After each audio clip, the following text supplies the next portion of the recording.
Assalamualaikum warahmatullahi wabarakatuh. Perkenalkan, saya Muhammad Farizal Gunawan dari PI kelas 4C. Di sini saya ingin menjelaskan tentang filsafat ilmu. Yang pertama, yaitu tentang apa itu filsafat ilmu dan apa itu kajian utama dalam filsafat ilmu. Nah, secara mudah, filsafat ilmu itu sendiri dapat didefinisikan sebagai suatu kajian yang akan menjawab pertanyaan tentang hakikat ilmu ditinjau dari 3 aspek. Yang pertama itu adalah ontologi, yang kedua adalah epistemologi, dan yang ketiga ada aksiologi. Nah, sehingga dari ketiga hal tersebut, bahwa filsafat ilmu itu tidak berpanjang lebar menjelaskan tentang sejarah dari filsafat, teori, dan konsep yang ada dalam diri filsafat, melainkan hanya membahas dan juga lebih mendalami tentang satu hal, yakni substansi daripada filsafat itu sendiri. Nah, menarik bukan? Oke, kita lanjut ke pembahasan yang selanjutnya, yakni tentang pengertian ontologi, epistemologi, dan aksiologi. Yang pertama adalah ontologi. On itu kita artikan being, dan logos itu adalah pengetahuan. Dan kedua hal tersebut berasal dari bahasa Yunani.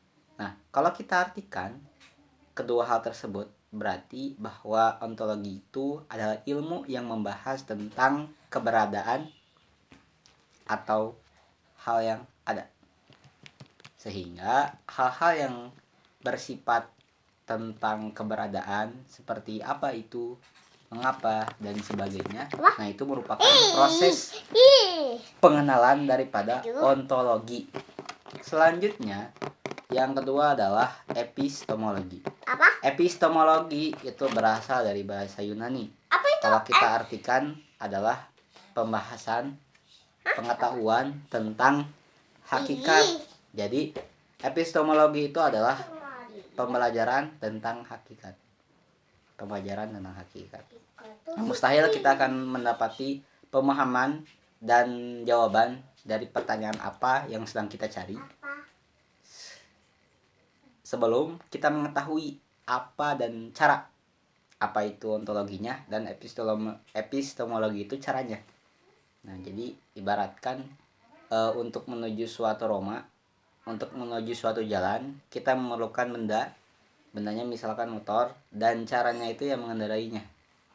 Misalkan lewat jalan ini, lewat jalan itu.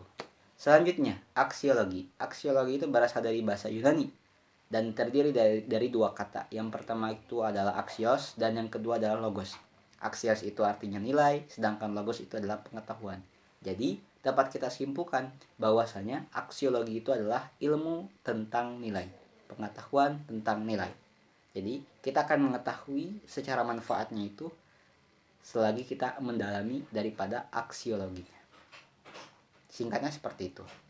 Yang kedua, bagaimana seseorang itu bisa mengetahui pengetahuan yang benar atau mendapatkan pengetahuan yang benar? Nah, maka di sini saya menggarisbawahi tentang pemahaman secara komprehensif dengan metodologi. Jadi kita perlu cara-cara atau kita perlu metodologi untuk mengetahui pengetahuan yang benar secara utuh. Nah, apa saja sih prosedurnya? Yang pertama itu adalah kesadaran dan perumusan masalah. Nah, di sini kita harus menyadari betul apa yang sedang kita kaji, lalu kita membuat rumusan masalahnya.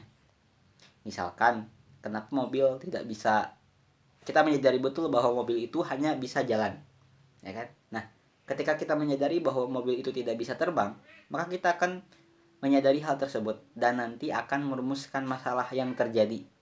Kenapa mobil tidak bisa terbang misalkan. Nah, begitu. Lalu yang kedua adalah pengamatan dan pengumpulan data yang relevan. Yang ketiga yaitu adalah penyusunan dan atau klasifikasi data. Yang keempat perumusan hipotesis. Yang kelima definisi dan hipotesis. Yang keenam itu tes dan pengujian kebenaran dari hipotesis yang kita dapatkan. Selanjutnya, yakni bagaimana cara memunculkan suatu kebenaran. Nah, dikutip dari salah seorang ahli, yakni Bertrand Russell, menyebutkan bahwa kebenaran itu adalah suatu sifat dari kepercayaan dan diturunkan dari kalimat yang menyatakan pernyataan tersebut.